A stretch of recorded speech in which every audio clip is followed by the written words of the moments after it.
For almost a century, Yu Cheng and Yu Hua have blazed new trails in international education. Founded by Madam Jiang Hang, based upon a humble yet profound vision to drive national progress through holistic education. Since 1932, YCYW has grown from a seed planted in Hong Kong and transformed into a modern international education system, leading the way to a bright future for humanity. The celebration marking our 90th anniversary offers us an opportunity to reflect upon and celebrate this extraordinary story as it crafts a new vision for the future. At the core of our refreshed logo is a globe intersected by 8 lines that run from east to west, representing global connections fostered by our unique bilingual and bicultural teaching approach. The flared edges, along with the refined colors and typefaces, underline our passion for education, our curiosity, and our desire to push boundaries further. The Yu Cheng red arrow symbolizes the rising sun, focusing on growth and energy, while the Yu Hua orange book represents our deep respect for knowledge and culture. Our sapling in our early childhood education brands symbolizes our desire to cultivate lifelong learning from an early age. The YCC ECE logo represents the boundless possibilities that the institution offers. This reasserts our commitment to build a YCYW pedigree of an education cycle from infancy to tertiary. The new visual cohesion between the brands shows our commitment to our shared goals, exemplified by the 90-plus anniversary logo, inspiring us to engage in self-reflection and stay committed to nurturing compassionate leaders who are daring, creative, ambitious, and just. Together, we are helping to build a brighter future for humanity.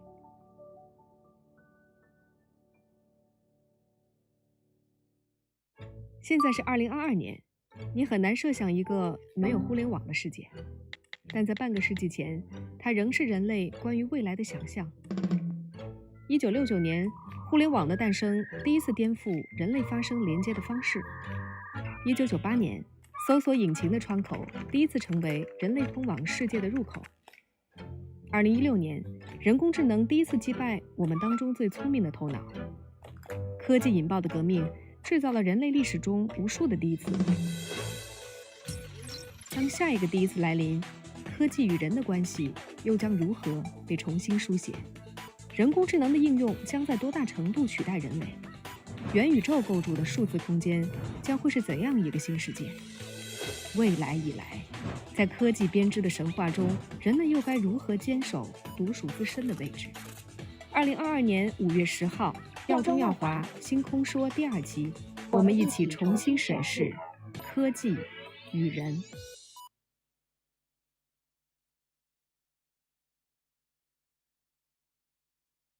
For almost a century, Yu Cheng and Yu Hua have blazed new trails in international education. Founded by Madam Jiang Hang, based upon a humble yet profound vision to drive national progress through holistic education. Since 1932, YCYW has grown from a seed planted in Hong Kong and transformed into a modern international education system, leading the way to a bright future for humanity. The celebration marking our 90th anniversary offers us an opportunity to reflect upon and celebrate this extraordinary story as it crafts a new vision for the future. At the core of our refreshed logo is a globe intersected by 8 lines that run from east to west, representing global connections fostered by our unique bilingual and bicultural teaching approach. The flared edges, along with the refined colors and typefaces, underline our passion for education, our curiosity, and our desire to push boundaries further. The Yu Cheng red arrow symbolizes the rising sun, focusing on growth and energy, while the Yu Hua orange book represents our deep respect for knowledge and culture. Our sapling in our early childhood education brands symbolizes our desire to cultivate lifelong learning from an early age. The YCC ECE logo represents the boundless possibilities that the institution offers. This reasserts our commitment to build a YCYW pedigree of an education cycle from infancy to tertiary. The new visual cohesion between the brands shows our commitment to our shared goals, exemplified by the 90-plus anniversary logo, inspiring us to engage in self-reflection and stay committed to nurturing compassionate leaders who are daring, creative, ambitious, and just. Together, we are helping to build a brighter future for humanity.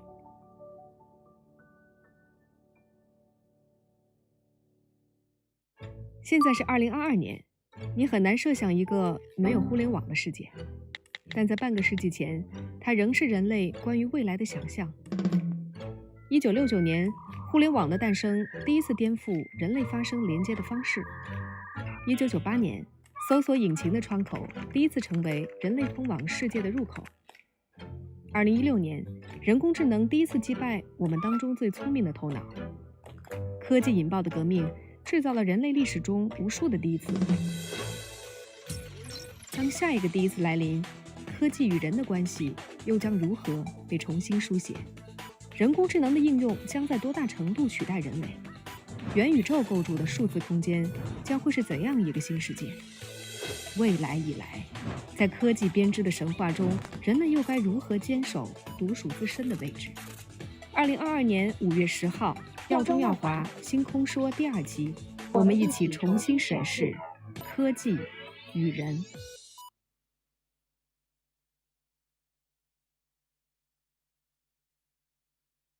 For almost a century, Yu Cheng and Yu Hua have blazed new trails in international education. Founded by Madam Xiangshor Hang, based upon a humble yet profound vision to drive national progress through holistic education.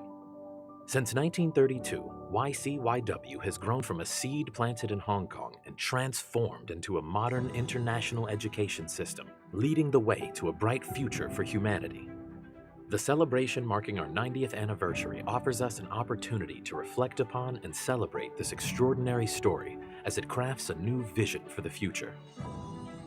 At the core of our refreshed logo is a globe intersected by 8 lines that run from east to west, representing global connections fostered by our unique bilingual and bicultural teaching approach. The flared edges, along with the refined colors and typefaces, underline our passion for education, our curiosity, and our desire to push boundaries further. The Yu Cheng red arrow symbolizes the rising sun, focusing on growth and energy, while the Yu Hua orange book represents our deep respect for knowledge and culture. Our sapling in our early childhood education brands symbolizes our desire to cultivate lifelong learning from an early age. The YCC ECE logo represents the boundless possibilities that the institution offers. This reasserts our commitment to build a YCYW pedigree of an education cycle from infancy to tertiary. The new visual cohesion between the brands shows our commitment to our shared goals, exemplified by the 90-plus anniversary logo, inspiring us to engage in self-reflection and stay committed to nurturing compassionate leaders who are daring, creative, ambitious, and just. Together, we are helping to build a brighter future for humanity.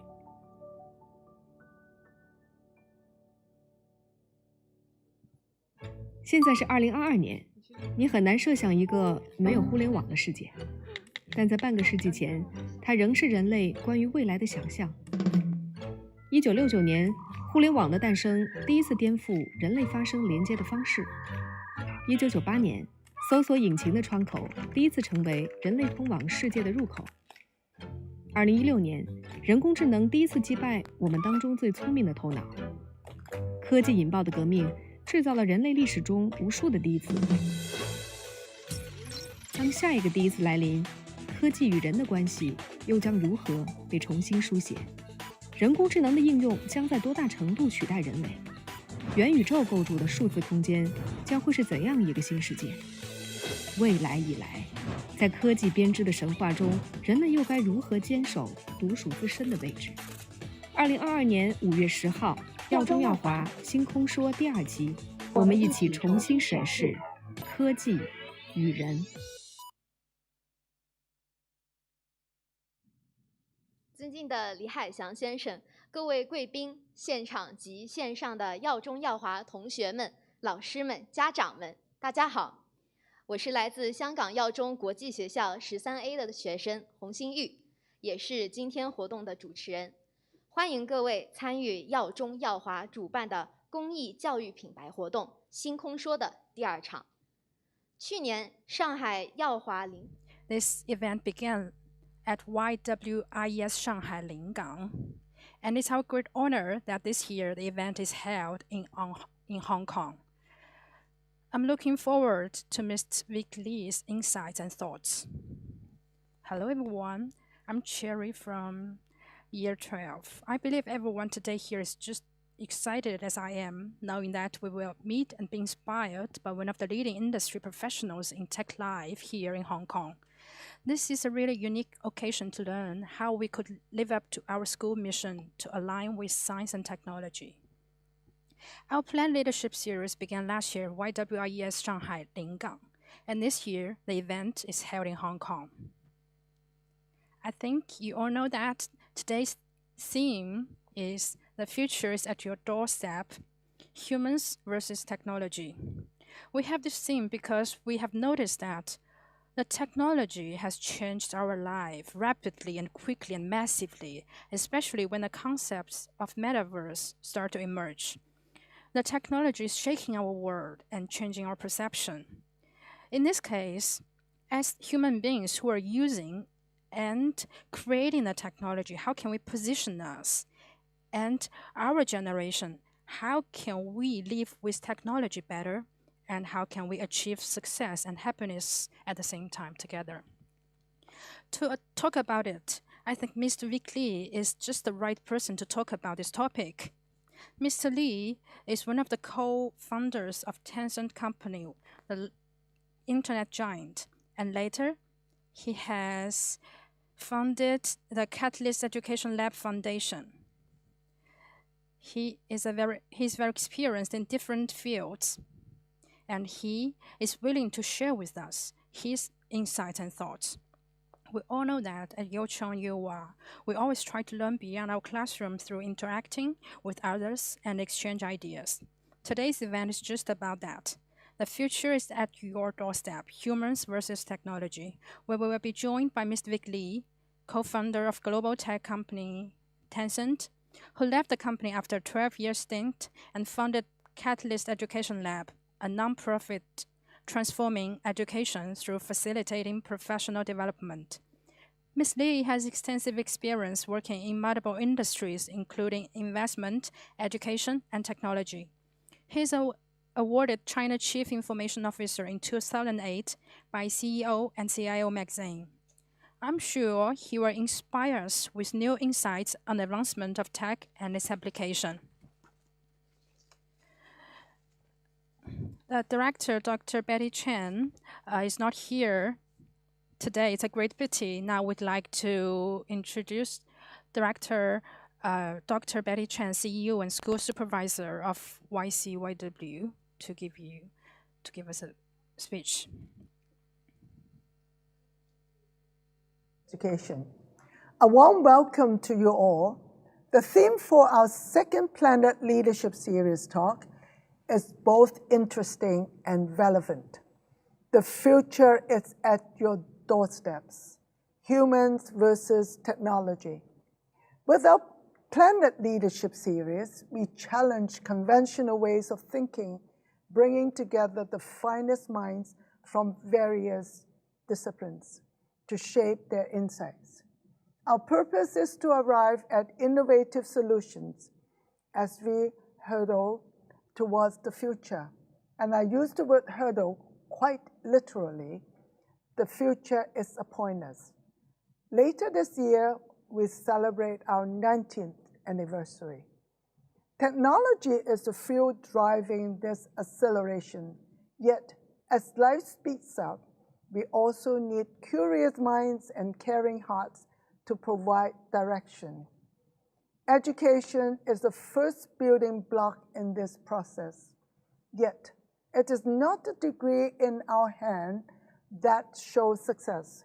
It is the moral virtues of a person holding that degree that defines success. We see ourselves not as existing in a bubble, but as active stewards of our planet. And it falls to us to care for our environment and for others. It is this spirit that animates our educational trust. This event is a wonderful addition to our lineup of activities celebrating science and technology. Our students have been participated in a life space classroom with technologies orbiting the Earth. Our guest speaker is Mr. Vic Lee, a tech visionary and a founder of Catalyst Education Lab, a non-profit organization that is working to transform the Hong Kong education system in alliance with passionate educators and progressive schools. Mr. Lee was one of the original founders of Tencent and his Virtuous Inspire Ventures, better known as Six Ventures, is a boutique firm that specializes in seed money for cutting-edge medtech and transformational medical technology companies. This marriage of technology and education is an exciting proposition. It helps define our theme and dovetails with our own school mission in alliance with science and technology. Please join me in welcoming Mr. Lee. 谢谢陈校监。Thank you, Dr. Chan. May I now invite Mr. Vic Lee to come on stage to kickstart his presentation. Now, welcome, Mr. Vic Lee. Thank you. Hello, can you hear me? Can you hear me clearly? Dr. Chen and all the ladies and gentlemen, the students from YU and UI, it's my great honor to have this opportunity to share with my insights about technology. Maybe I don't have a deep understanding about all of this, but I do think there are many issues that we need to discuss together. It's about human future and the relationship with technology. Talking about technology, maybe you will think about AI and how it impacts our life. Indeed, the artificial intelligence has come to our side every day, and every aspect of our life is affected by AI. I want to give you a very concrete example, and it is related to the trivial things in your life. It's about your health. Before I share, I would like to ask you something. If you don't feel well, will you ask for help from an AI doctor? How many of you will ask for an AI doctor? Please hands up. A few. I think it's less than 5%. Maybe I can change another question. If you are looking for a doctor, how many of you will care about whether he uses the AI for the diagnosis? If you care about it, please hand up. A little bit more, but I think it's less than 20%, maybe only 15%. But from my personal idea, I think after 3 years, the longest 5 years, if I ask you the same question, maybe you need to consider it very carefully.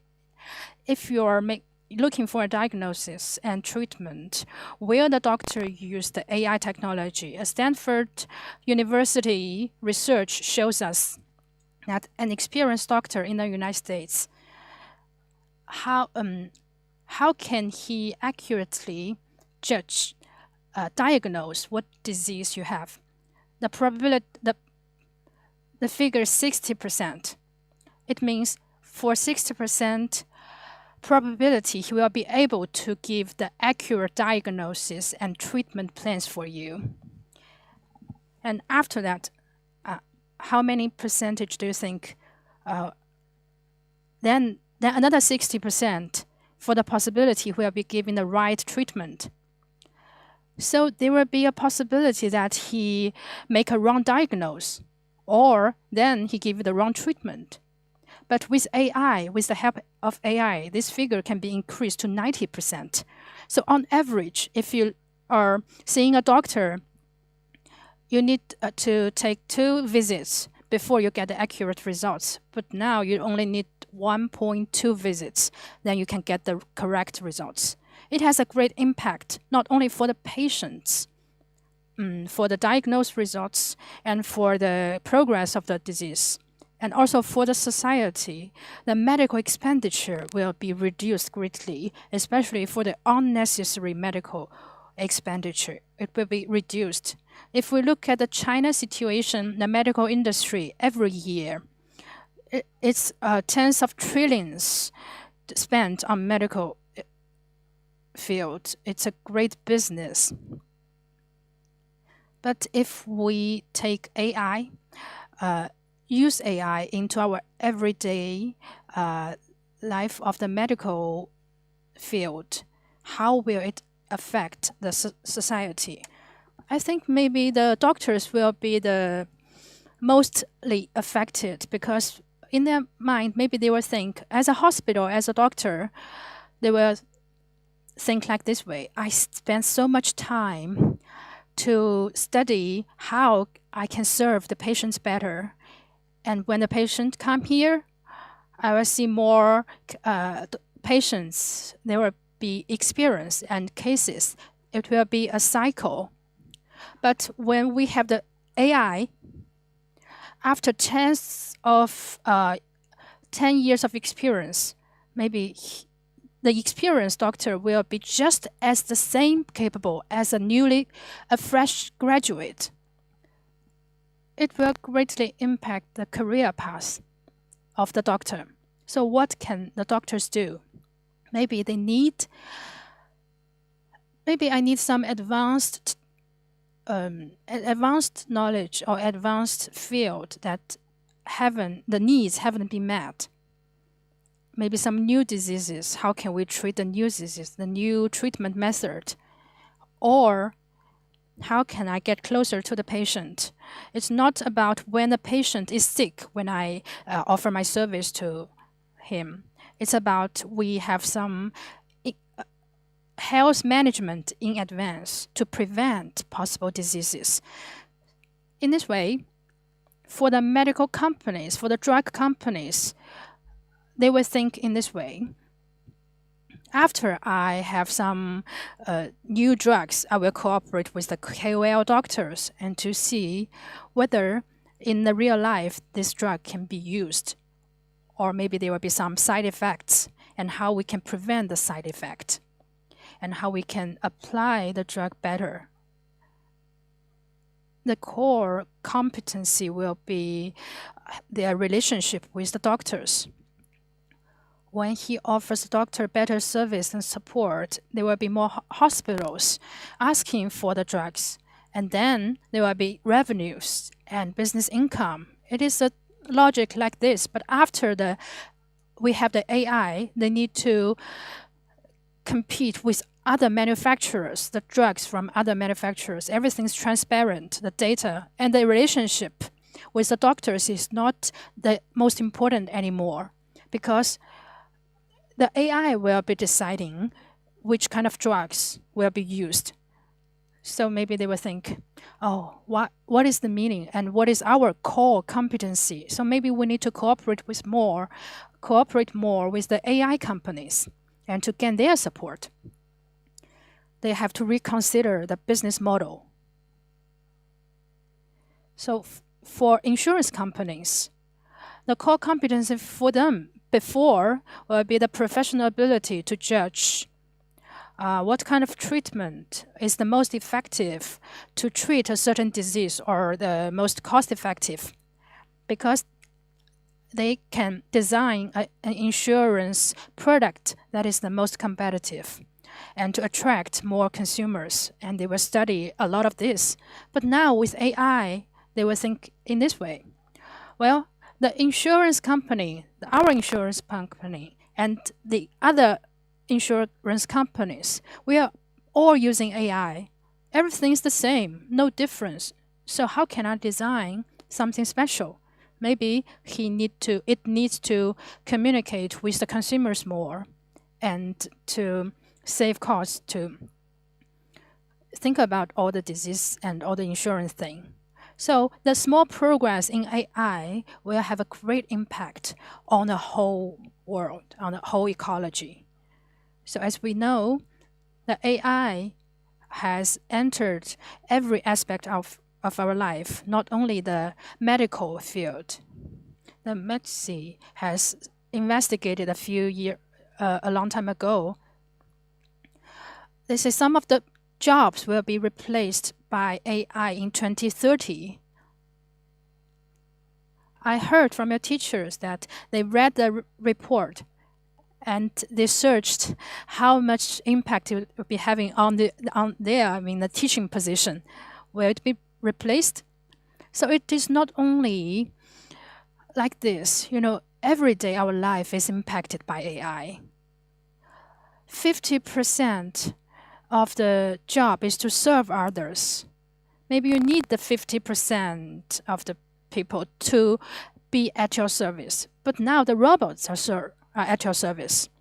In your life, your life needs to be empowered by AI to be better. If you do not use AI, it's difficult for you to live. As you can imagine, if you don't have mobile phones, can you get a job? And when I was at your age, I didn't have a clue of what a mobile phone is. At that time, if I don't have a mobile phone, it will not affect how I live in the society. But let's look at today. When you are looking for a job, you say, I don't have a mobile phone, and when I'm off work, you will not contact me in any way. Then your employer will be unhappy. And the mobile phone can get you access to information, the latest information, and how the society is. If you don't have it in the society, you will be isolated and you will lack the competency. Also for AI, in the future, you will have many choices. You will need the AI to have the competency to live or to survive in this society. It's not a choice, actually. It's about which degree we need to handle this. And when you need, maybe someone say, I'm forced to use it. But more people are thinking, I need to be more competitive. So maybe they will do things in a very aggressive way. Some people say they want to change a leg into a robotic person. And in the mind, maybe they want to have a chip in their brain. In the future, maybe this will happen. Another technological impact is that in our generation, the current living status is a combination of offline and online status. I have a very good friend. He's a nice person. And he's low key, low profile, and very honest, humble. But online, he's completely a different person. He always makes jokes on me in the group chat. And he said, Vic, you have the most valuable and the greatest brain because you never used it. You see the jokes. He's completely a different person, and he is a public account. He talks about how to control the pandemic situation, and he argued with the netizens, and he's unhappy. So I comforted her. You don't know the netizens. Why do you argue with them? Why they make you unhappy? And he said, because I have the public account, and I'm a part of it. So, the perception has been changed. It relies on the online opinions and the things brought by the online channels. So when I know him, I have dinner with him face to face. I know him.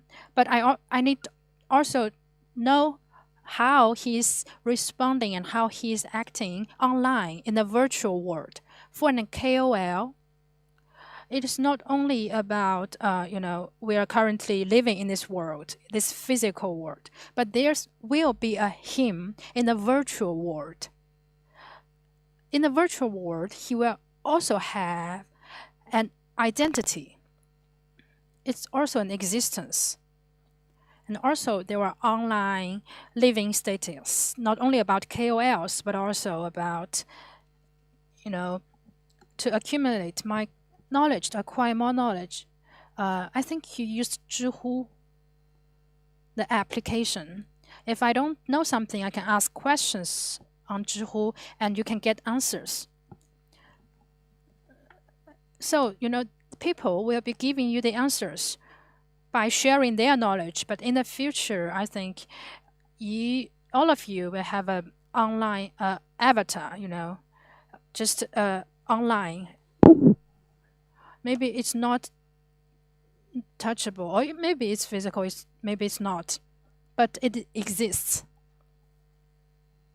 And it will affect your image in this world, your identity, and it will help you to access resources and knowledge.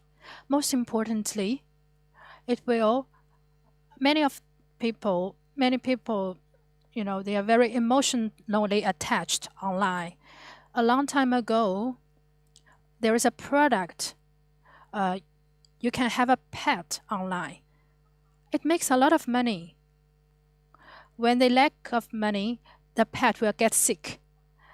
And a lot of people will buy the drugs to cure the virtual pets. It makes a lot of money, with this business because the users are emotionally attached with the pet online. As you can see, the online living status will be a part of us, an integral part of us. When we notice that our ability rely a lot on AI, and our life aspects are about online things, virtual things, in many cases, our life path will be impacted by the virtual world. The decoration project at home, at my house, and when I search online, they recommend me a carpet. Wow, I didn't think of I should have a carpet, and the application just recommended me a carpet, and it fits my idea exactly, the design, the look. Maybe it's because of the design websites I visited, and it has judged my preference. So he has determined this for me. Besides purchasing online, and also maybe the AI can know better about you and the relationship between you and your wife. Sometimes when on festivals, when I will ask Taobao, what should I buy for my wife? Because we have some shared accounts, the Toutiao and Dianping. And everything's transparent at my house, at my home. So I can see whether what kind of items she has clicked and what kind of news or videos she has watched. And this way, I can know what she likes. So the e-commerce, the Amazon, the Taobao, they have better analysis abilities than me. So when I need to choose a gift for my wife, I will ask the e-commerce websites. This is dangerous,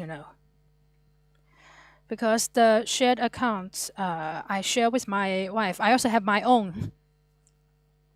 But for serious topics, the news, because I don't want to affect my wife's mood.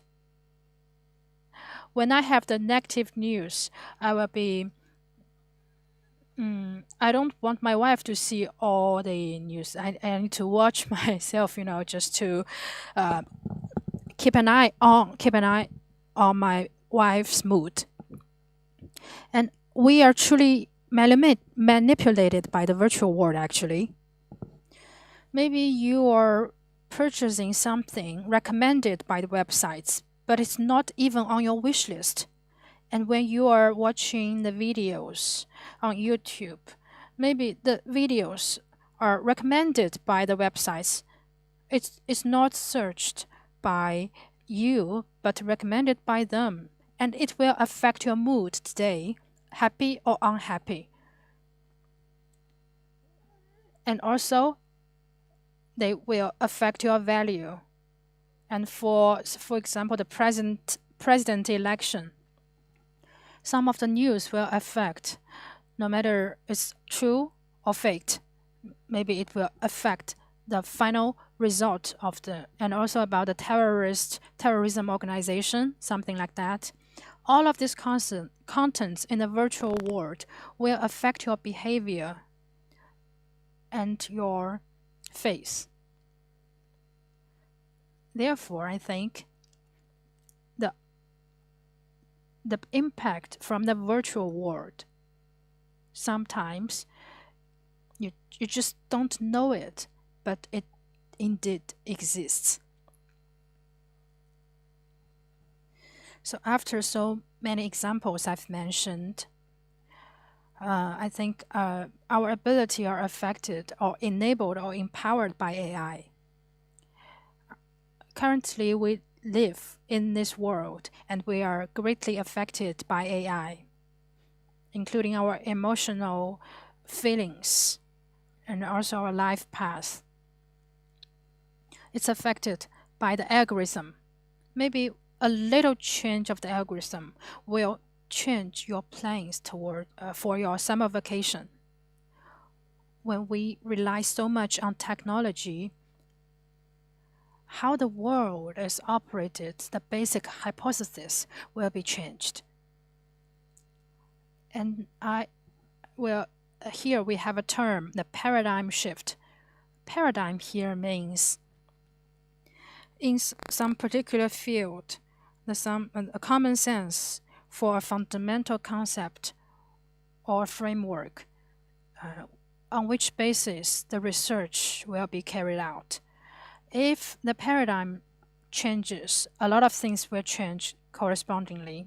For example, the Earth is surrounding the Sun or vice versa. You know, back then, they have argued about the two different models and which one do you believe? Why do you believe the Sun is surrounding the Earth? When it changes, the religion, the navigation, and the whole world, the order of the whole world will change. This is a concept I quote, a paradigm shift, because the fundamental hypothesis will be changed.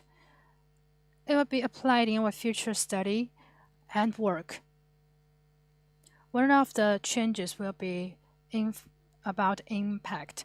It's about there will be polarization of the influence.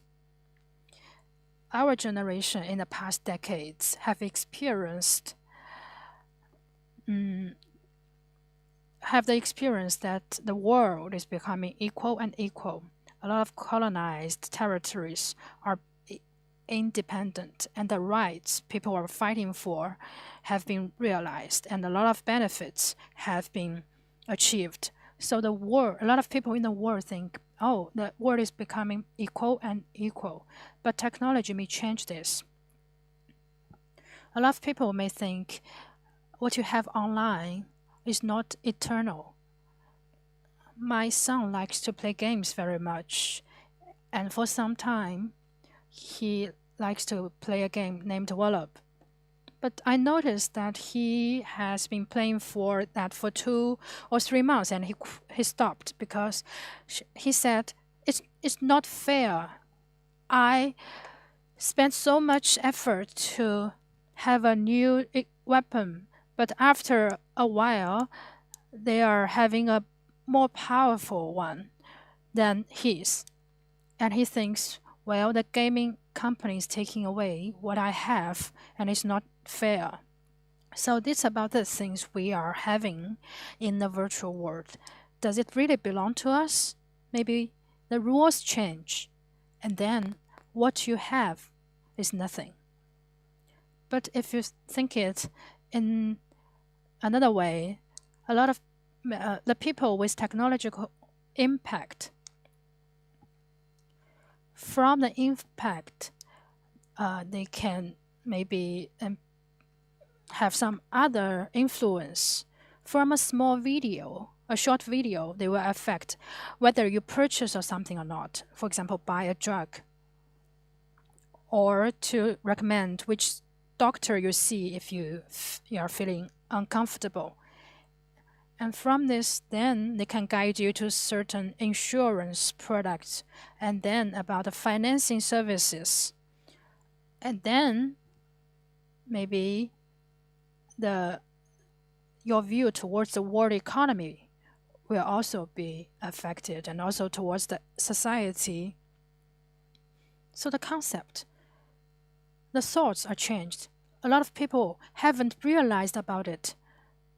Someone didn't even realize his votes may be decided by a cat video he saw a long time ago.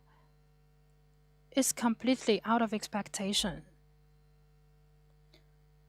So in the world, something, you think you are owning something, but actually you are not.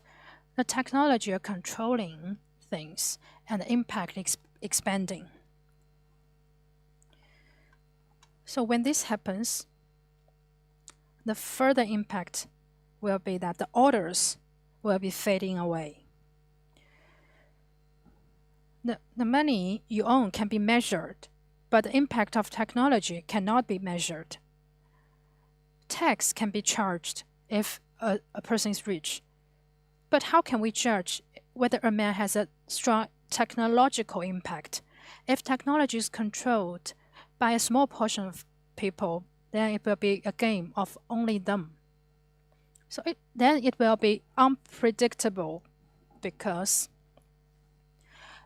everybody has his own emotions and his preferences. You cannot predict his idea or his views towards the whole thing. So when the rules are controlled by a small portion of people, it's just unpredictable.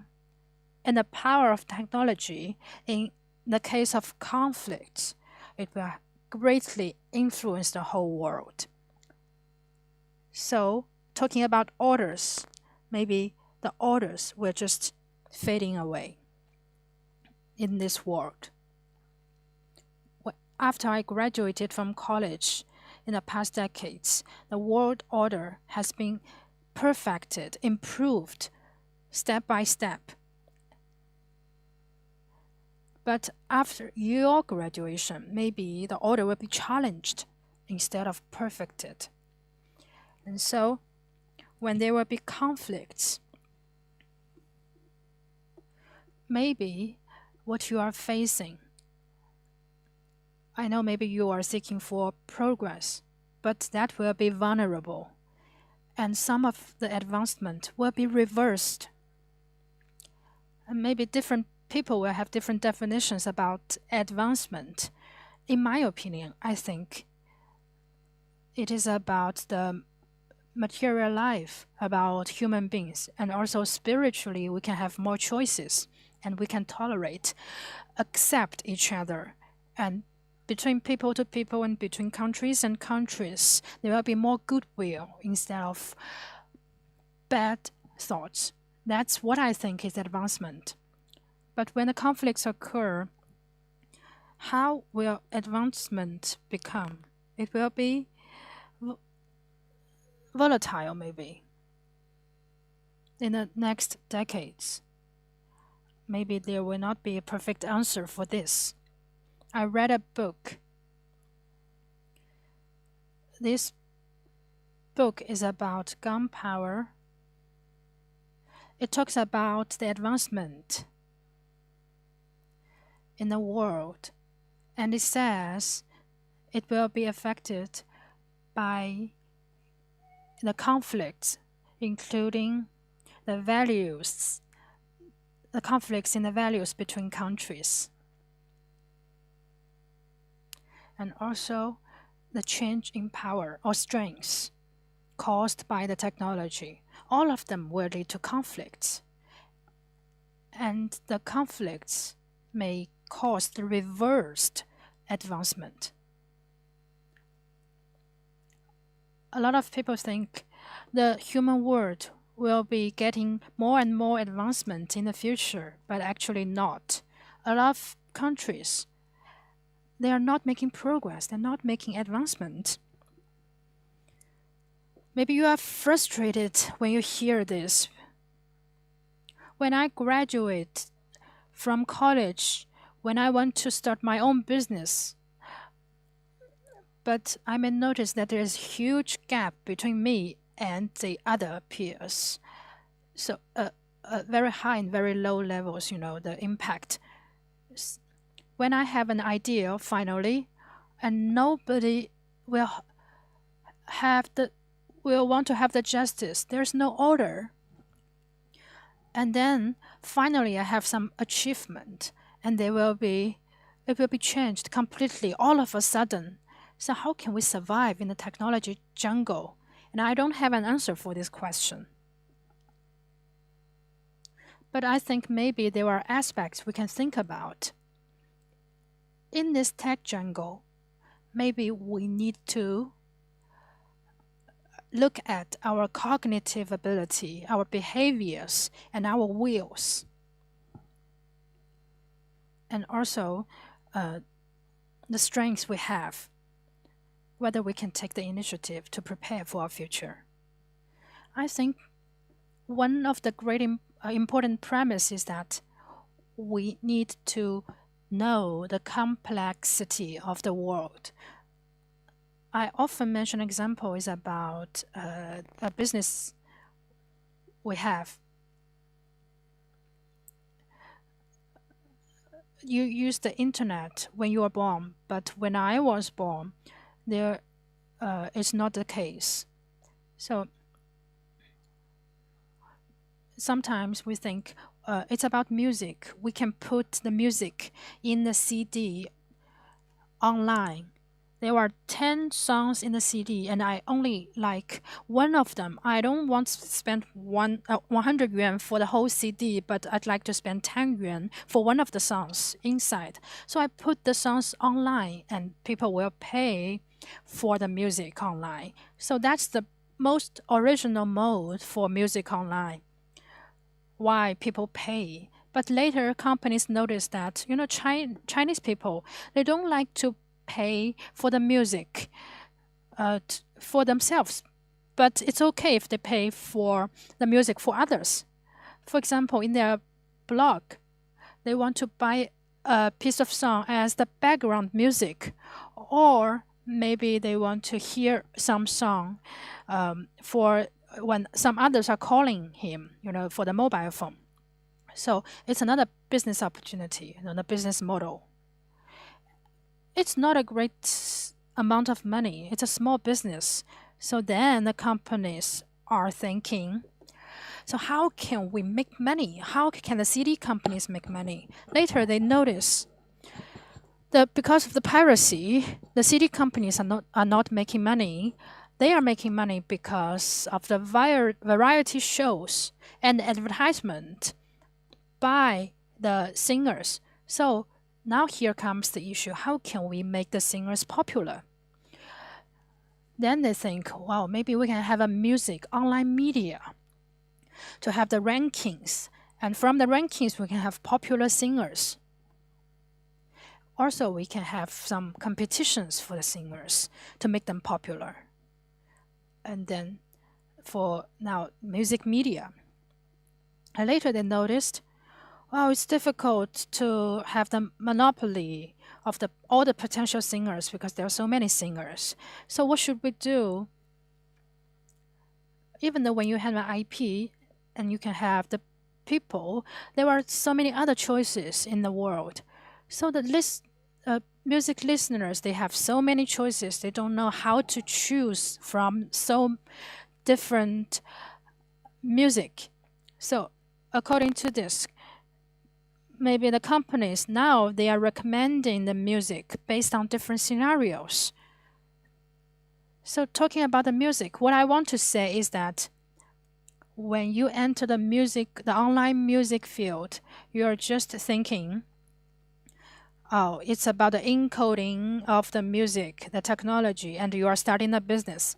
But later, as the world changes, there are a lot of different things, different scenarios you need to know, and you need to know the customer demands in these different scenarios. And you need to come up with the business models, which are the upper streams and lower stream companies for your business. If you want to live and survive in this industry, how can you have the comprehensive ability? I don't think there's a perfect person for this. So how can we adapt to all the changes and survive in the world? One of the important things that we have a mindset that we need. We need to look at the things as a whole, and we need to avoid our blind spot, our individual blind spot. So it means we need to have an open-minded mindset. And more importantly, we should have a higher level of thinking method. We need to reflect on our cognitive approaches. Is there any weaknesses? How we can know our perception and our cognition is enough or not. So about the cognitive ability, we need to have a mindset to look at the whole thing and to have a higher level thinking approach. And the second thing is about our behaviors, our ability to take action. At my age, I know exactly about my body. Maybe I drink and then I don't feel well. I know very well about my physical condition. But the young people, they may not know it well enough. So they may rely a lot on a virtual world, maybe the doctors or the organs. Do we know them better? Maybe some of the organs need to be exercised to function well, and sometimes we need to even replace them. We need to have this kind of mindset to reflect what kind of abilities we are having. And also, after the abilities we have and after the ability to take actions, one thing is important is that we need to have the will to take the action. And it depends on our view towards the world. So the happiness, where does it come from? When we have the difficulties in the future, I think there will be many difficulties in the future and setbacks. So how can we become stronger after the setbacks? It depends on whether we can embrace changes, whether we are enjoying the whole process. And secondly, I think it's important, happiness needs to come from your control over the thing. And it comes from freedom. And freedom comes from self-reflection. We need to reflect on how much happiness we are having relies on the virtual world. When we rely on something and suddenly we don't have it, what other choice we have? We need to reflect on these issues and questions and the choices we have. When we have some achievements, we need to have some goals, something we pursue. For a person or society, the goals need to be, the success of all people, but not only the success of a small portion of people. So in this way, the environment will be warmer. So we need to have a goal for the life, our own goals, so that we can have a happy life. These are all, the most superficial questions, but the core lies in, I believe you will be facing some choices, and the choices will be a matter of what is a person and what is life. When we need to make the choice whether to have one kind of drug to be more focused, to learn and to study, to work, but at the same time, it will weaken our ability to perceive the outside world. I know there are, in the US students, they may take the drugs that I mentioned. So in this scenario, what kind of choice, what kind of decision will you make? Will you give up your emotional feelings if you want to get stronger? Do you want to trade one of your eyes or one of your arms or legs just for what you are pursuing? Or maybe you need to plant a chip in your brain. Are you willing to do that? You want to have the ability, or you want to have the perceivedness. And when you have the goals, do you care enough for the results or for the process, for the feelings during the process? What kind of decision will you make when you are faced with this kind of choice? In the future decades, you may be encountered by this kind of decision-making situation, and you will think about it very carefully. It's actually a matter of life and people. I like this sentence very much. It's an Austrian poet, written by an Austrian poet. The future enters into us in order to transform itself in us long before it happens. So what does it mean? It means that the future is yet to come, but actually it has already been a part of us, because it's in our concept, in our imagination of how we want the future to be. And together, it will be the future. The theme is not decided by me. It's by YCYW. The future is at our doorstep. I like this theme very much because the future is already in our heart.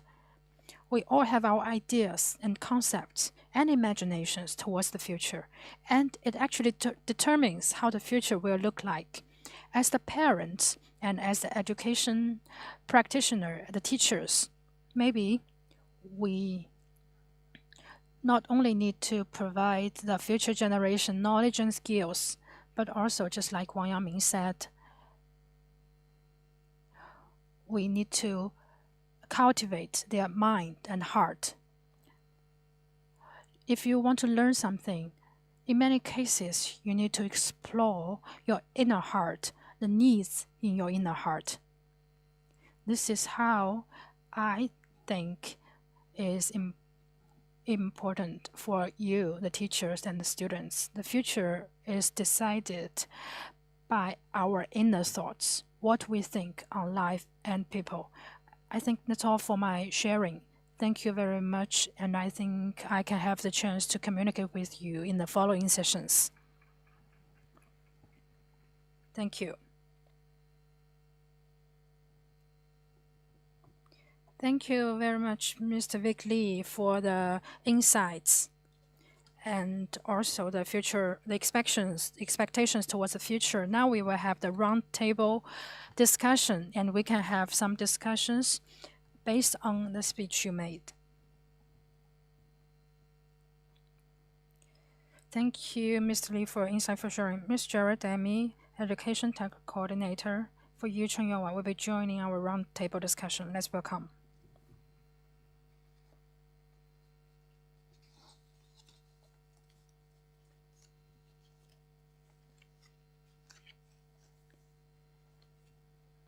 Thank you very much, Mr. Vic Lee, for your speech and for the ideas you've mentioned about technology, about development, and the current status. I think all the students here, they've heard about metaverse, the concept.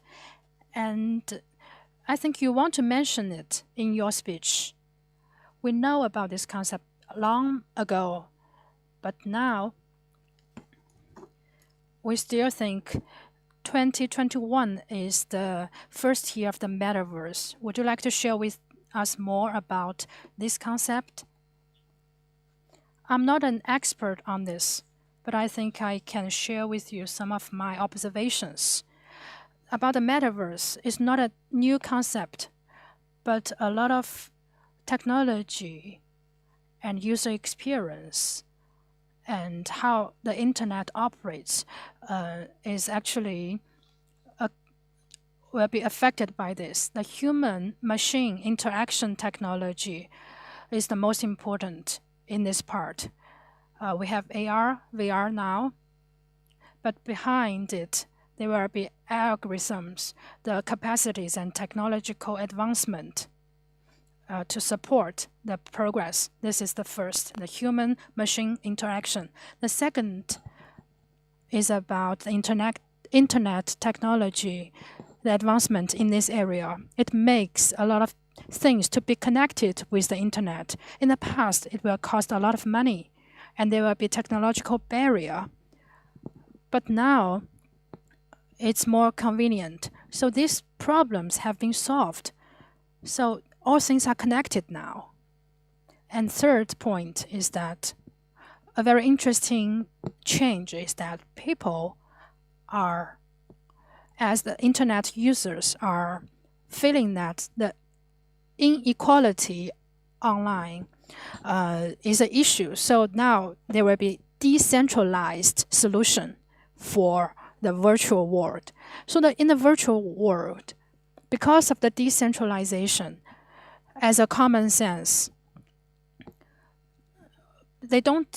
people don't want the virtual world to be controlled by a small portion of people. But with the concept of decentralization, people think, oh, maybe I can rely on this. So this is people's inner feelings and inner expectation towards the internet world. But actually, it's very difficult to implement this concept. For example, the United States, they don't admit Bitcoin, actually. There were a lot of disputes and controversial issues. So there will be a lot of challenges in terms of this. But I think this is a great vision that we should fight for. Yes, indeed. In 2021, Facebook has changed its name to Meta, and also in the gaming industry, there will be gaming companies, they want to enter this field and extend to this field. So, Cherry, do you have any other questions?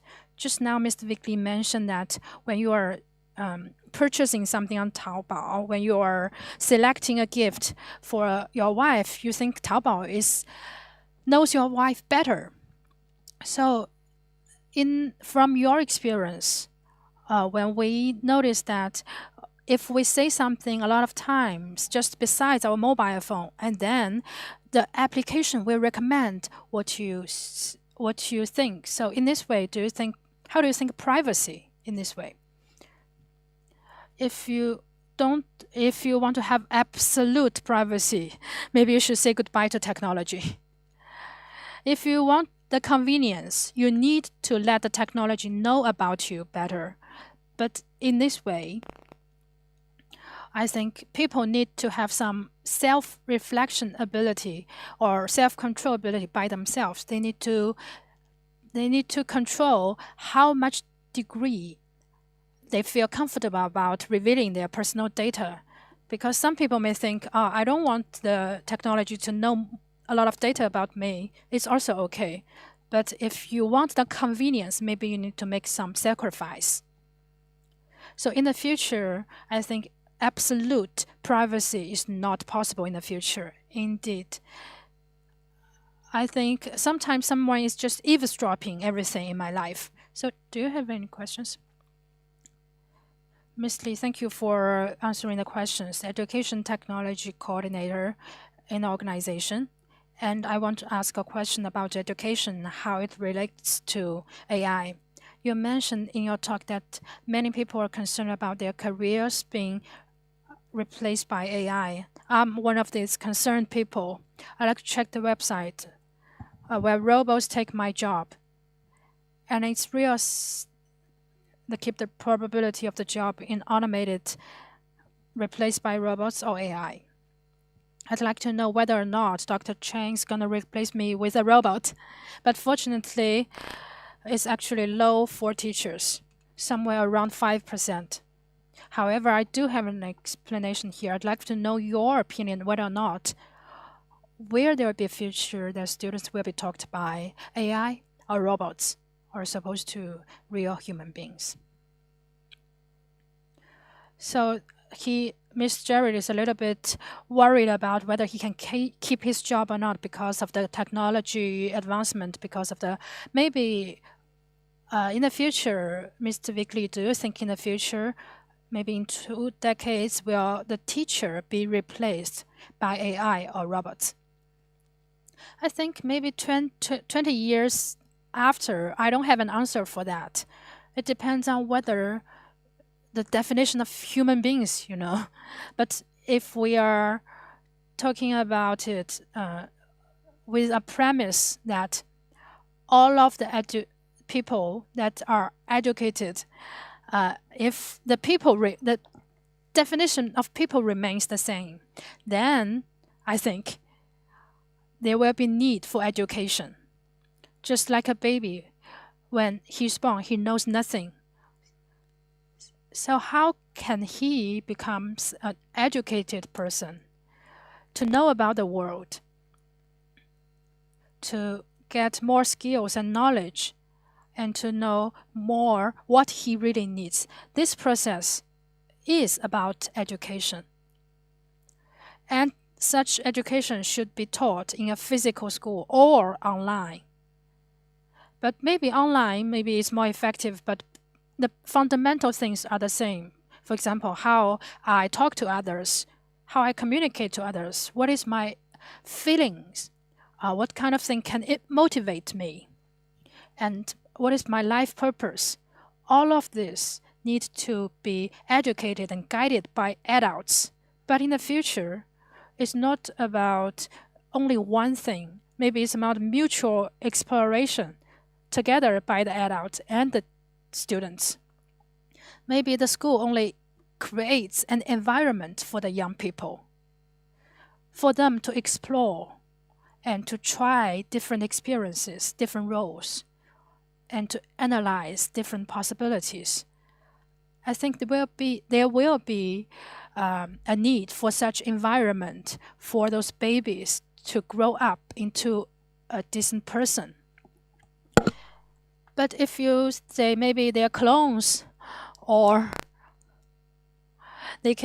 before they can move freely, they already have the chips or download the knowledge already. Maybe that's another scenario, that's a completely different thing. We don't know.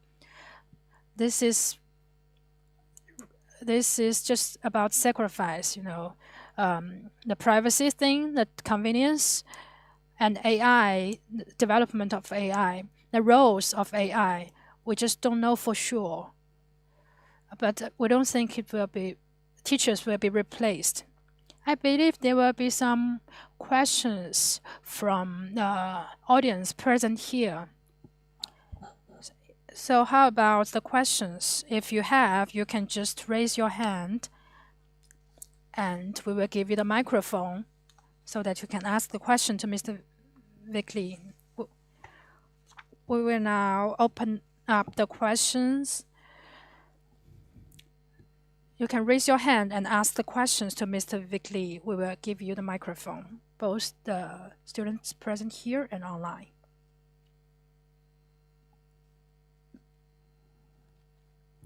Hi, Mr. Vickley. I'm from year 11. I want to know metaverse will be integrated into our life and the token will be utilized. what is the role in order and in the transaction in metaverse? It's about the metaverse question, but it's more detailed. It's about the NFT, the non-fungible tokens. The students may want to know the rules of transaction in the metaverse. Do we have a basic idea about how these NFTs will be traded? And if we want to start a new life, do we have a second life? NFT will be leading to a gap between rich and poor people. It's difficult to predict how things will develop, because in the metaverse, one important thing is the economic operation system, but the core is the value system and how we trade it. A lot of new development are currently ongoing. So how we can trade, there are just some fundamental rules, and a lot of people are trying to figure it out. And there are NFT platforms. But now the greatest challenge is that in the metaverse, how will it affect our actual life, and what is the meaning of it? If you don't explore the meaning, it will be difficult if you want to attract people, a lot of people, a massive people to join this thing. Maybe just a few people will find it very attractive at the beginning and they will join. But how can you attract the rest of people on a massive scale? As an ordinary person, maybe we don't need to use it every day. So if we don't need it, we don't need to trade it at all. So it's too early to talk about all of it.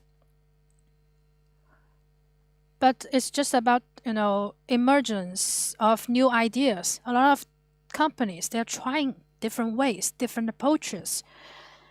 But one thing we need to bear in mind is that these companies, if you want to start a new company, most of people, they don't work for public benefits. They want to make money. But maybe these companies, they are trying to find a long-term profitable business model. So after we use the NFTs, how much control do we have on this? And how can we support the system to be fair enough? The system, I think it's still too early to talk about the system, because everything is a mess. People only know a thing is not good enough when there are some bad examples. But now only the examples are quite good. The bad guys are still hiding. So that's why we need more time and practice before things are proven. So the capitals are entering the metaverse, and maybe we will see some results and some bad guys in the future. Do you have any more questions?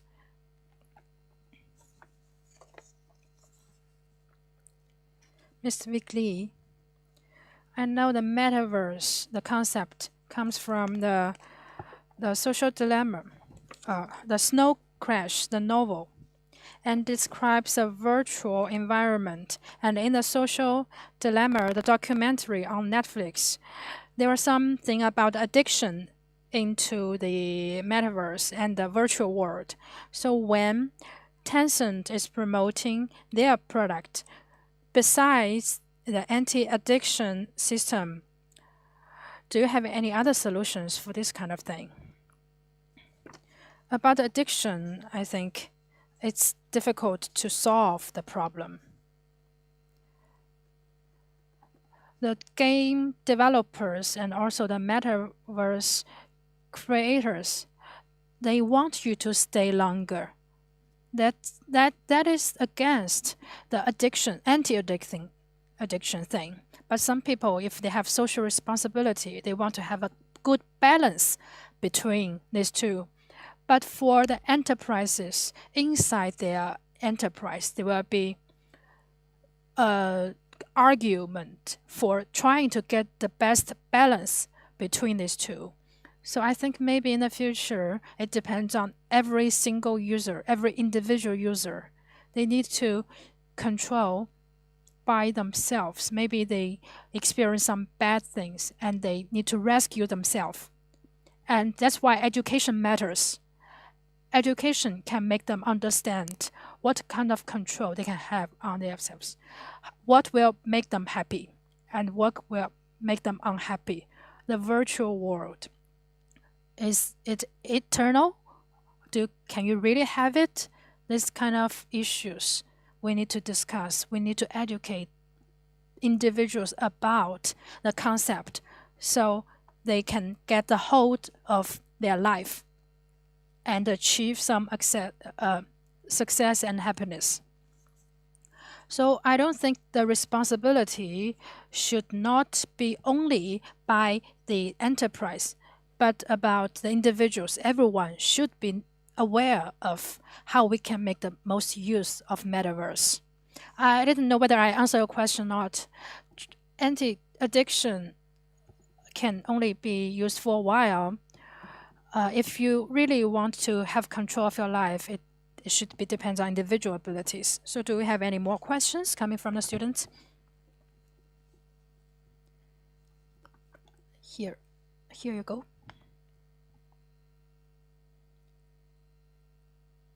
I'm Johnson from year 8.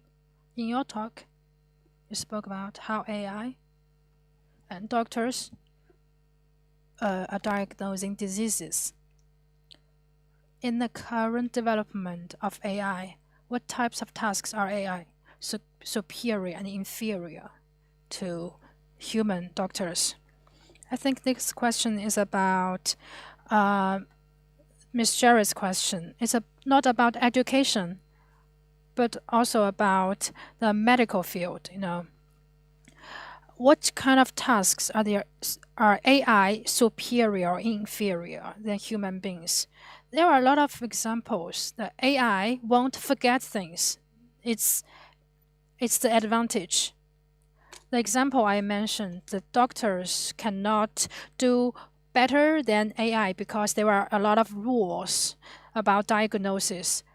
But the AI don't forget. The AI can remember them very well. There are maybe several thousand of symptoms and diseases, and the combinations adds up to like several million.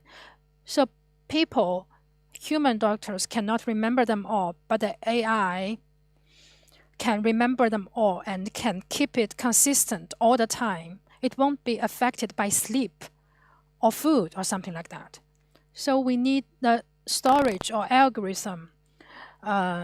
If algorithm and storage is needed in a particular field, then AI will be superior. But what will be inferior for AI? It's about exploration. Or we can say AI cannot ask the right question. What kind of question should be the world solve? The machine do not have conscious by itself, so it doesn't know what it needs, what kind of question should be solved. So what should be learned? That is the question. And the AI and the machine cannot decide this. So that's why AI should be guided by the people. So maybe after 30 years, maybe a person died and he said, I want to have my will to be existing in this world, and I will upload my will, my mind, into a robot, and then the robot will continue to live in this world. That's another topic. It's difficult to predict,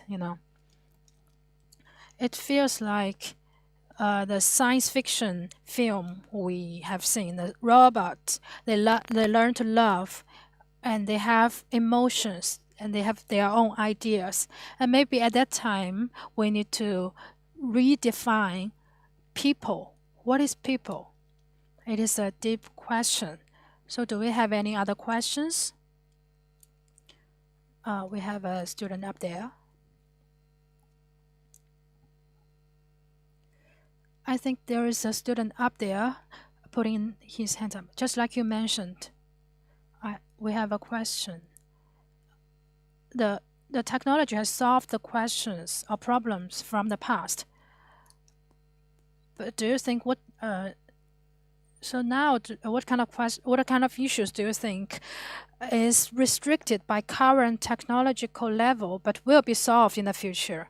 There are so many for this. For example, a lot of people are thinking about whether we can stay immortal. It's about biological things, you know. And the contents we studied may be helpful for this. But this is just, there are no boundaries for this. We have a lot of examples. Maybe you are studying in different disciplines. You've heard your teacher say, well, in this area, the cutting edge research in our area is blah, blah, blah. But the breakthrough we need to see, maybe, I cannot tell you all the examples here, but I think there are a lot of areas that can have this kind of problems to be solved by technology in the future. So we still have some time left. If you still have any questions, just random questions you want to ask Mr. Vic Lee, maybe just, he keeps putting his hand, raising his hands.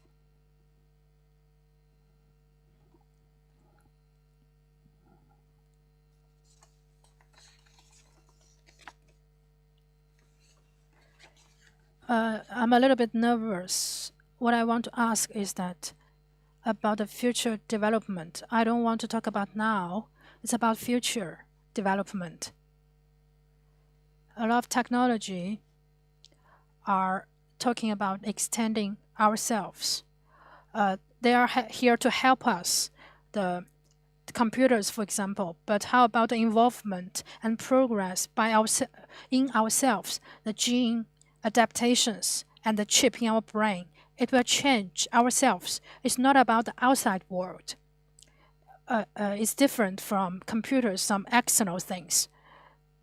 So this will change the concepts. So what do you think about this future development in terms of this? And about the technological development, whether it will lead to the society, will the technology be developing so fast and the society will suddenly collapse? Is that a possibility? Thank you.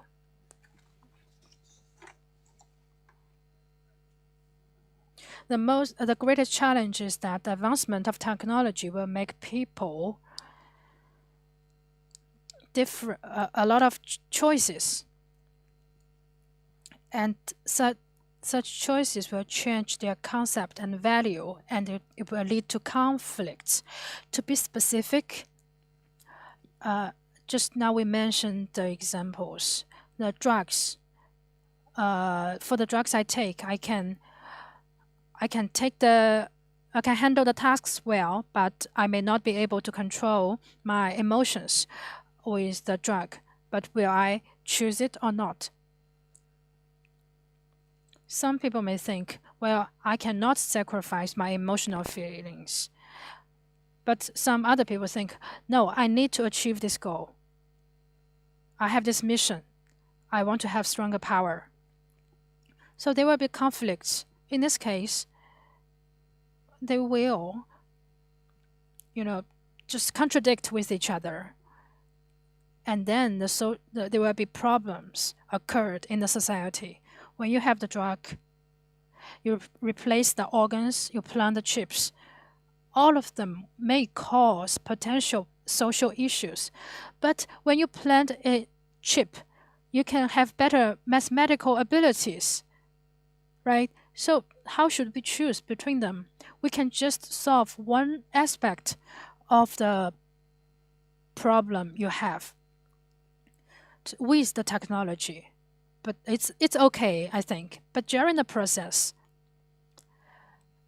if you give up some other things, for example, the emotional things, the emotional perception abilities, then it will affect the definition, again, the definition of a people, how we can feel the pain of others, how we can feel the joy of the process, and what kind of life do we want to lead. So we're driven by the goal, or we enjoy the process. Before we die, what kind of thing do we care the most? That is the most important. It's not about technology. It goes back to the core of our inner, bottom of our heart, the feelings we feel, our emotions, and brain, the hormones. How can we have the balance when we can control the hormones? What can we control and what we cannot control? It is only a problem when there are choices. Okay, about ethics, for example. So for human beings, the greatest challenge is that when we can control our feelings, maybe what kind of choice will we have? Some people may choose to this way, choose A, some people choose B, and then in that case, what should we do? What kind of rule should we follow, and can we still survive? This is what we need to think about. Do we still tolerate, or do we still accept that kind of living status? Maybe at that time, we need to think, those people should be eliminated. And these are some burdens, we need to get rid of them. Maybe some people will think that way. So I think the challenge will be in this for the future. Maybe 30 or 50 years later, we need to make this kind of choice in life. It's true, between the technology and humans, we will be facing some challenges and some dilemma. And we need to know whether technology will explore us to better things or worse things. That's our theme today. It's a reflection of humans and also technology. Thank you for all the questions asked, and thank you, Mr. Vic Lee, for the answering.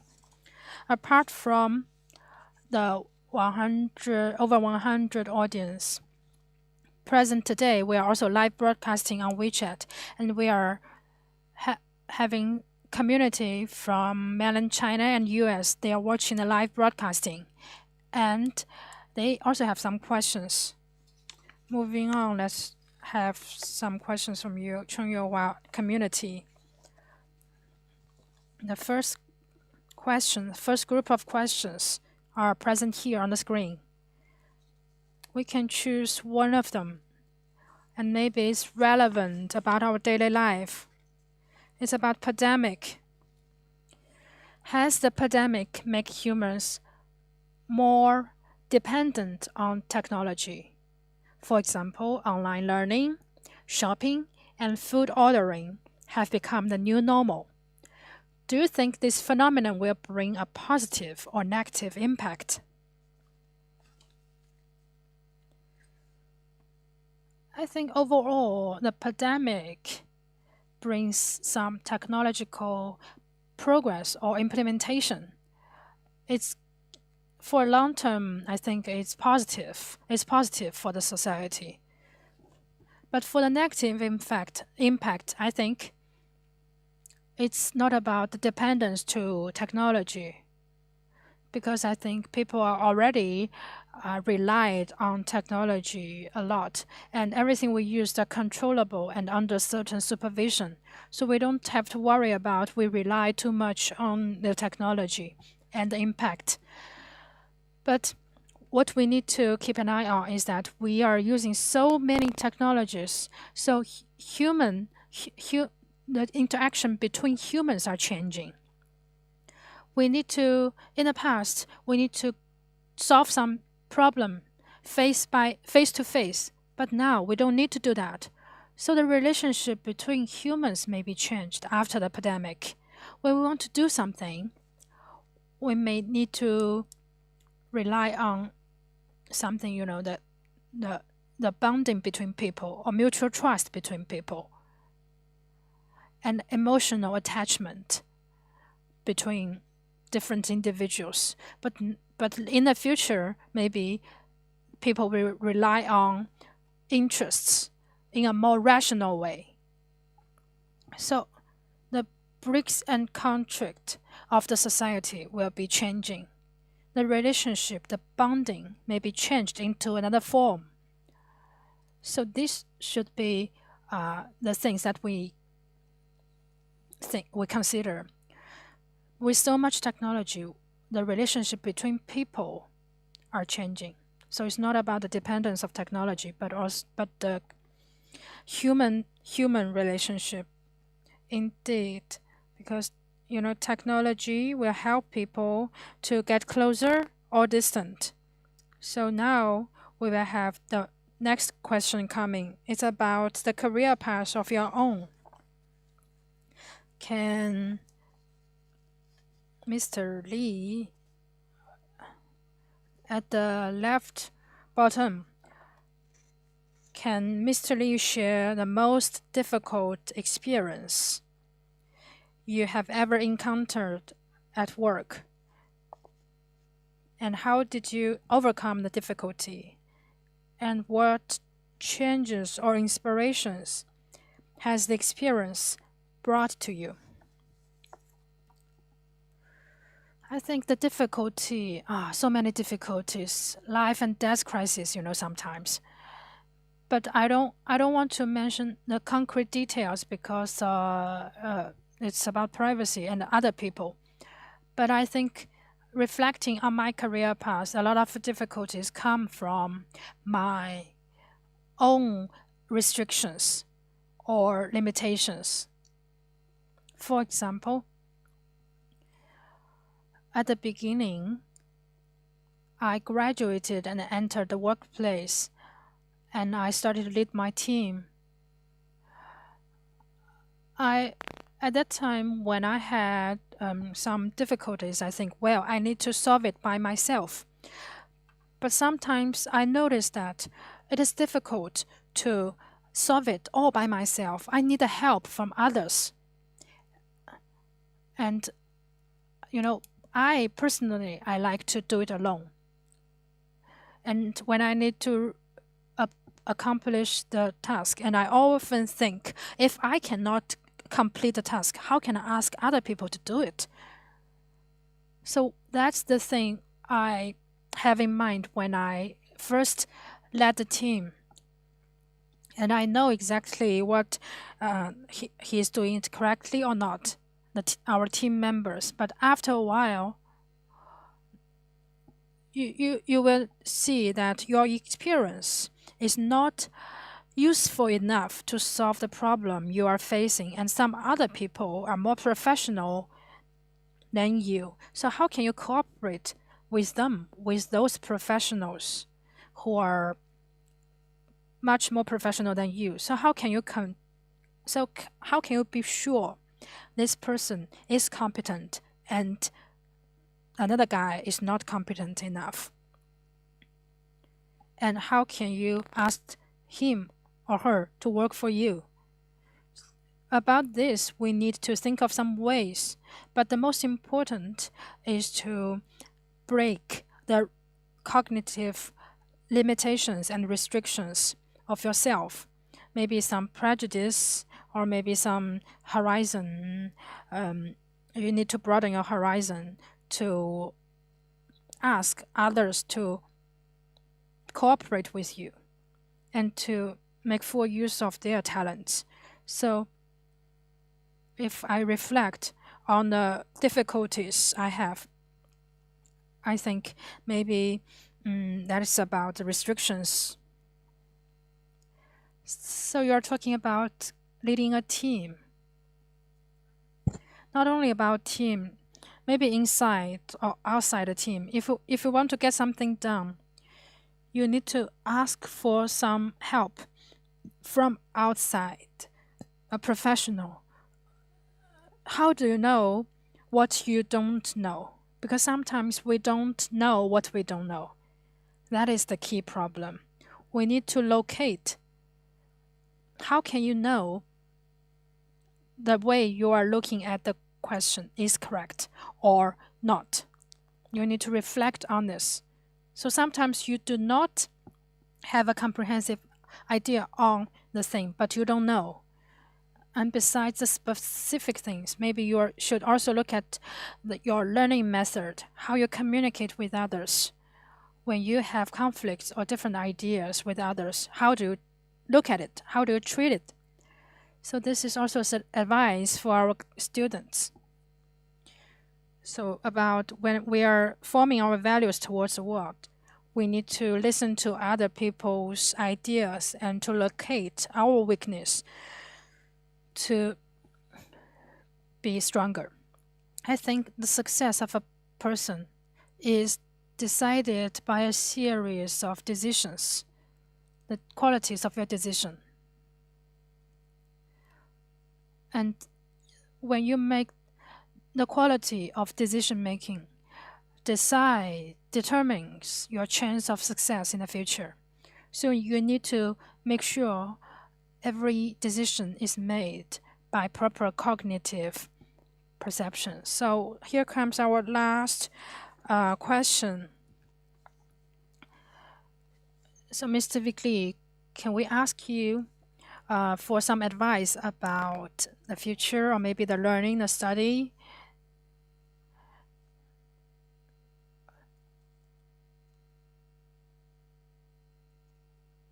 The right upper corner here, the question. There's a massive amount of information on the internet. So how can the students choose the sustainable and useful information they need? Do you have any advice or suggestions for the students to choose the right information they need, since there are so massive amount of information online? A lot of people are thinking, how can I distinguish between true and fake information? The next thing is about quality of information. Different people have different ways. I'll share with you my habit. For me, I believe in, a lot of people may have said it already, you can try to cheat or deceive a person for a very long time, or all of them. You cannot deceive all the people for a very long time. It inspires me that we need to locate some trustworthy information, because based on our observations, we can make sure, or we can determine some of the resources are tested to be true. Actually, we can see some of the media or some of the platforms, they are sharing the information in a very serious way. So this kind of information source should be a standard of, should be the anchor of your information source. And another way is that about the public account, WeChat public account.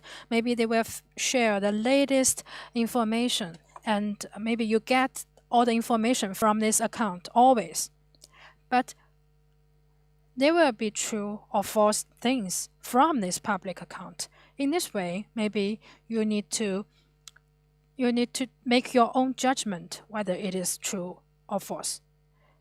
So the anchor of the information source is very important. You need to establish your anchor to have better judgment. When you receive new information, you need to check all the different channels and to compare it with your anchor or benchmark.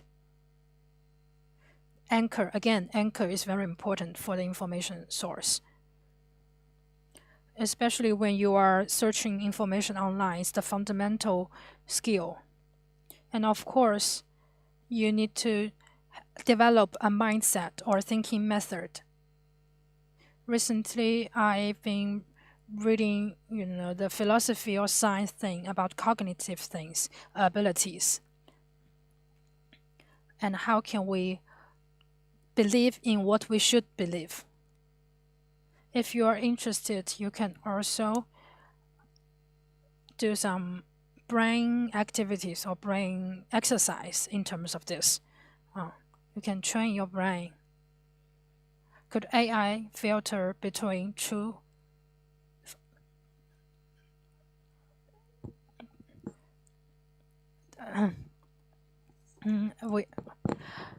we need to translate this question.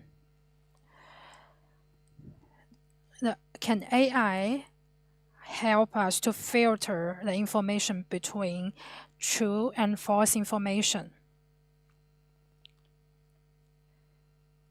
To some degree, I think AI can help us. At least it can be a tool. But most people, they don't just have maybe 10,000 or several thousand servers to control the algorithm. So you need to rely on a third party. And then, is the third party reliable? Or the information source is comprehensive or not? Maybe it's correct information, but not comprehensive enough. So AI can help, but just to some degree. And we need to check who is behind the AI. 当然, absolutely, thank you. So now, it's a question from me. I'm at year 12. I'm thinking about the major, and the year 13 students are entering the society, finishing their college entrance examination. Do you have any suggestion for us who are about to graduate? Because we know you are taking different roles in your career path. So do you have any ideas? Or I just saw a question, how can we learn more advanced technology or cutting-edge technology? Unfortunately, that will be useless after 10 years because the technology changes so fast. The iteration about the coding languages, maybe every half a year there will be upgrade. You cannot learn the cutting-edge things because it's rapidly changing, always. So spend a lot of energy in those are not meaningful. But so how can we learn, or how can we choose the career path, or maybe the colleges? Maybe we need to think which is the best option. But what I think is that it's not to choose the opportunity or the work opportunity, the knowledge embodied, included. It's not about the knowledge. It's about the opportunity. In this opportunity, how much advanced and important questions or problems you can discuss, or you can have the opportunity to solve them. It's about whether you can get closer to those issues. A lot of people, they speak highly of the MIT study mode. About coding, they don't teach you. They will say they can use AI to make the drug, the computers. Maybe it can be integrated with other technologies, but they will focus on the issues and problems to be solved. And with this question in mind, you need to explore what kind of things you need to learn and who you should be cooperating with.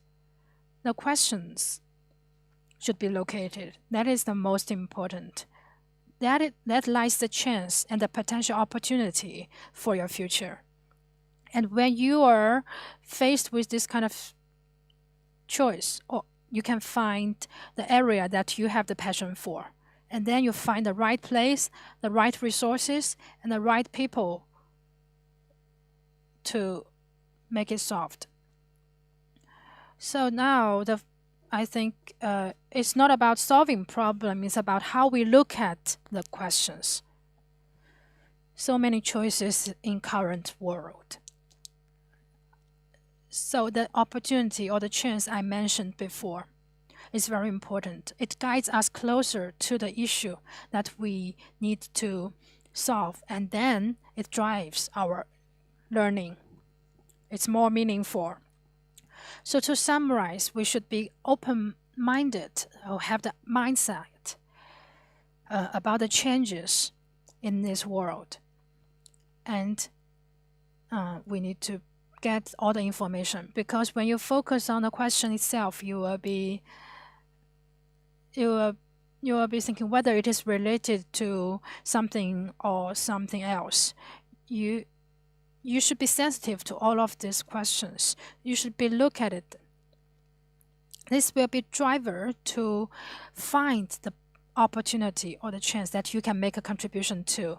If you are focusing on knowledge, then there's no dynamic things in it. So thank you, Mr. Vic Lee. Thank you for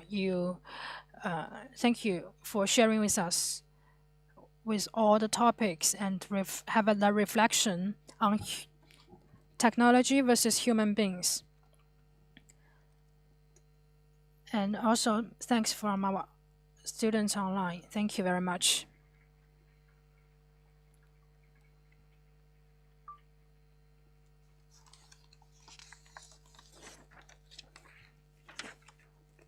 Maybe you don't know, we align with technology and we align with art. So here we prepare a souvenir for you. Now, invite Dr. Esther Chen, Deputy CEO, K-12 Education of YCYW Education Network, to come on stage and present a souvenir to Mr. Lee.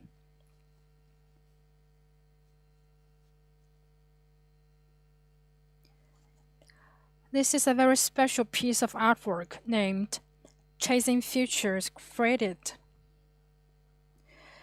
It's created by Jonathan Lau, our 2020 student graduate. This artwork combines the new and the old of Hong Kong. The digitally manipulated images show this unique view of fading traditions and contemporary trends. And there is the fragrant Pao He flower and its busy inhabitants. And could I please ask you to take a group photo? Thank you.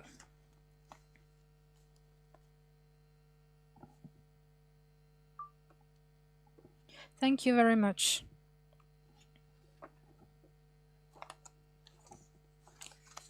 Thank you very much. Please be seated.